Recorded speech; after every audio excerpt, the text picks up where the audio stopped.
Hi everyone. Already POLYCET admissions related, counselling related fee payment ఎలా చేయాలి, counselling online offline verifications ఎలా అవుతాయి, ఆ తర్వాత వెబ్ ఆప్షన్స్ ఇచ్చేదానికన్నా ముందు మీ ప్రయారిటీస్ ఎలా ఉండాలి, ఎలాంటి కాలేజెస్ చూస్ చేసుకోవాలి, మీ ప్రియారిటీ బట్టి ఎలా చూస్ చేసుకోవాలి అనేది క్లియర్ వీడియోస్ చేశాను. అన్నీ కూడా డిస్క్రిప్షన్లో లింక్స్ ఉంటాయి, ప్లీజ్ వెళ్ళి ఒకసారి చెక్అవుట్ చేయండి. వాట్సాప్ ఛానల్ లింక్ కూడా ఉంటుంది, జాయిన్ అవ్వాలనుకున్న వాళ్ళు జాయిన్ అవ్వచ్చు. వెబ్సైట్ లింక్స్ అన్నీ కూడా డిస్క్రిప్షన్లో ఉంటాయి. ఈ వీడియోలో మీకు ఏంటి అంటే కొంతమందికి హెల్ప్ లైన్ సెంటర్స్ తెలియట్లేదు, ఆ లిస్ట్ చూపిస్తాను. ఆ తర్వాత మీకు గనక ఆన్లైన్లో వెరిఫికేషన్ అయిపోతే నెక్స్ట్ వెబ్ ఆప్షన్స్కి వెళ్ళేదానికన్నా ముందు ప్రాసెస్ ఏంటి, ఒకవేళ ఆన్లైన్లో వెరిఫై అవ్వకపోతే ఆఫ్లైన్ హెల్ప్ లైన్ సెంటర్కి వెళ్ళాలి, అది కూడా చెప్తాను. ఫస్ట్ పాయింట్ ఏంటి అంటే list of help line centres. మీకు ఉపయోగపడకపోతే మీ ఫ్రెండ్స్కి ఉపయోగపడుతుందేమో, చూపించండి. ఇది list of help line centres చూడండి. ఇక్కడ కోడ్ హెచ్ఎల్సి కోడ్ ఉంది, హెచ్ఎల్సి నేమ్ ఉంది, ఓకే. అండ్ అలానే మీ డిస్ట్రిక్ట్ ఏదో ఆ డిస్ట్రిక్ట్ దగ్గరలో ఉన్న లిస్ట్ ఆఫ్ హెల్ప్ లైన్ సెంటర్స్కి వెళ్ళొచ్చు. మీరు ఏ హెల్ప్ లైన్ సెంటర్స్ అయినా మీ డిస్ట్రిక్ట్లో మీకు దగ్గరలో ఉన్న హెల్ప్ లైన్ సెంటర్కి వెళ్ళండి. ఇక్కడ కోడ్ ఉంది, హెచ్ఎల్సి కోడ్ అని చెప్పి. అనంతపూర్లో ఉన్న వాళ్ళకి ఇక్కడ, చిత్తూరులో ఉన్న వాళ్ళకి ఇవి, ఈస్ట్ గోదావరి, ఓకే, గుంటూరు, అలా list of help line centres ప్రతి ఒక్కరికి ఉన్నాయి. మీ దగ్గరలో ఉంటే ఏదైతే ఉందో దానికి వెళ్ళండి. పాలిటెక్నిక్ నేమ్స్ ఉన్నాయి, డిస్ట్రిక్ట్ నేమ్స్ ఉన్నాయి, సెంటర్ నేమ్స్ ఉన్నాయి, అన్నీ ఉన్నాయి. కాబట్టి మీరు అయితే వెళ్ళొచ్చు. విశాఖపట్నం ఎన్ని ఉన్నాయో, శ్రీకాకుళం, ఇలా మొత్తం ఎక్కడన్నా మీరు హెల్ప్ లైన్ సెంటర్కి విజిట్ చేయడానికి ట్రై చేయండి. నెక్స్ట్ ఇవి list of help line centres. నా ఇంకా ఏంటి అంటే ఎవరికైతే ఇప్పుడు fee exemption no, EWS eligibility no అని వచ్చి కంగారు పడుతున్నారు, సర్టిఫికేట్ వెరిఫికేషన్ ఆన్లైన్లో పేమెంట్ అయిపోయింది, eligible for exercising web options అని వచ్చేసింది. కొంతమందికి ఫీ ఎగ్జామ్షన్ నో అని ఉంది, తర్వాత ఈడబ్ల్యూఎస్ ఎలిజిబిలిటీ నో అని ఉంది. ఫీ ఎగ్జామ్షన్ నో అంటే అర్థం ఏంటి అంటే ఫీ రియంబర్స్మెంట్ నో అన్నట్టుగా. అదేంటి అంటే మీరు ఇన్కమ్ సర్టిఫికేట్స్ అనేవి వ్యాలిడ్ ఇవ్వాలి. మీరు ఆల్రెడీ ఇచ్చుంటే మీకు అది ఎస్ అనే చూపిస్తుంది మ్యాక్సిమము. కొంతమంది అంటున్నారు నాకు నో అని వస్తుందన్న అని, బట్ అలా ఏం కాదు. అంటే ఇప్పుడు మీరు ఏం చేయాలంటే మీకు చెప్పాను కదా, నియరెస్ట్ హెల్ప్ లైన్ సెంటర్కి విజిట్ చేసి ఆ నో ఉన్నది ఎస్ చేయించుకోండి. వ్యాలిడ్ డాక్యుమెంట్స్ తీసుకొని వెళ్ళండి. వెళ్ళేటప్పుడు ఇన్కమ్ సర్టిఫికేట్ క్లియర్ కట్గా ఉండాలి.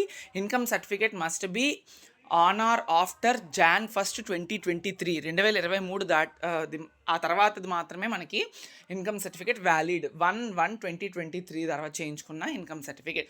అలానే ఈడబ్ల్యూఎస్ ఎలిజిబిలిటీ నో అని అంటున్నారు. ఎందుకు నో రాదు? ఈడబ్ల్యూఎస్ అనేది ఓన్లీ ఫర్ ది ఈ ఇయర్ మాత్రమే ఉంటుంది. అంటే 2026 to the 2027 ఫినాన్షియల్ ఇయర్లో ఈడబ్ల్యూఎస్ మాత్రమే మీకు పనికొస్తుంది. April 1, 2026 తర్వాత చేయించుకున్న ఈడబ్ల్యూఎస్ మాత్రమే మీకు ఎలిజిబిలిటీలోకి వస్తుంది. కాబట్టి ఇక్కడ నో అని రావచ్చు.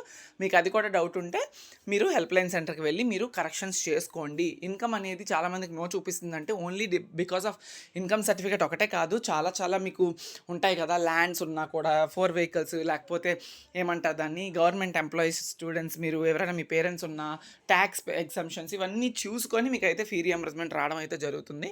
కాబట్టి మీ యాన్యువల్ పేరెంట్స్ యొక్క ఇన్కమ్ అనేది లెస్ దెన్ 2.5 lakh ఉంటే ఖచ్చితంగా మీకు ఎలిజిబిలిటీ అయితే ఉంటుంది ఫీ రియంబర్స్మెంట్ది. ఒక్కసారి చెక్ చేసుకొని ఎంత ఉంది అనేది మీరు, ఒకవేళ మీరు నిజంగా ఫీ రియంబర్స్మెంట్కి ఎలిజిబుల్ అయితే మీరు వెళ్ళి హెల్ప్ లైన్ సెంటర్లో చెక్ చేయించుకొని మీరు వెరిఫై చేయించుకొని ఆ తర్వాత ఎక్సర్సైజ్ చేసుకోండి వెబ్ ఆప్షన్స్. ఇప్పుడు కంప్లీట్గా ఆన్లైన్లోనో ఆఫ్లైన్లోనే ఆఫ్లైన్ వెరిఫికేషన్స్ అయితే అయిపోయాయి. సర్టిఫికేట్ వెరిఫికేషన్ either ఆన్లైన్లోనో లేదా ఆఫ్లైన్లోనే అయిపోయిన తర్వాత ఏం చేయాలంటే if eligible, candidate log in to exercise web options, log in with OTP and select your preferred colleges and courses. Now next step ఏంటంటే వెరిఫికేషన్ అయిపోయిన తర్వాత క్లియర్గా మీకు అన్ని డౌట్స్ అన్ని క్లియర్ అయిపోయిన తర్వాత మీకున్నది వెబ్ ఆప్షన్స్ ఎక్సర్సైజ్ చేయడమే. ఈ వెబ్ ఆప్షన్ ఎక్సర్సైజ్ చేయడం ముందే మీరు మాన్యువల్గా ఆప్షన్ ఎంట్రీ ఫామ్ మీ దగ్గర ఉన్న పేపర్ మీద రాసుకోండి. కాలేజ్ కోడు, మీరు ఏ ప్రయారిటీలో పెట్టుకుందాం అనుకుంటున్నారు, మీకు ఏ డిస్ట్రిక్ట్లో కాలేజెస్ కావాలి, ఏ బ్రాంచ్ పెట్టుకుందాం అనుకుంటున్నారు అనేది ఎలా సెలెక్ట్ చేసుకోవాలి, మీరు పెట్టుకున్న కాలేజెస్లోనే సీటు మీకు ఎలా వస్తుంది అనేది నేను క్లియర్ వీడియో అనేది చేసి ఉంచాను. ఒక్కసారి చెక్ చేయండి, డిస్క్రిప్షన్లో ఇస్తాను వెబ్ ఆప్షన్స్ రిలేటెడ్గా. తర్వాత చాలా ఇంపార్టెంట్, మీకు ఇది చేయకుండా మీరు డైరెక్ట్గా ఆన్లైన్కి వెళ్ళిపోయి నెట్ సెంటర్లోనో లేదా మీ మొబైల్లోనే వెబ్ ఆప్షన్స్ని ఎక్సెస్ చేసి సేవ్ చేసేసేయండి. అనవసరంగా అవన్నీ చేయొద్దు. ఫస్ట్ అయితే మీకు ఏం కావాలి అనేది ఆలోచించి, ఏ కాలేజ్ కావాలి, ఏ కోర్స్ కావాలి అన్నీ ఆలోచించుకొని లిస్ట్ తయారు చేసుకొని ఒక పేపర్ మీద ఆ పేపర్ని బాగా అనలైజ్ చేసుకొని అప్పుడు మీరు ఆన్లైన్ వెబ్ ఆప్షన్స్ ఎక్సర్సైజ్కి వెళ్ళండి. ఓకే, ఇది మాత్రం చెప్తున్నాను. ఆ వీడియో క్లియర్ కట్గా ఉంది, నేను కింద ఇస్తాను డిస్క్రిప్షన్లో, చూడండి. ఓకే, ఇంకా ఏం వీడియో కావాలి అనేది ఒక్కసారి నాకు చెప్పినట్టయితే నేను చేయడానికి ట్రై చేస్తాను. Thank you so much.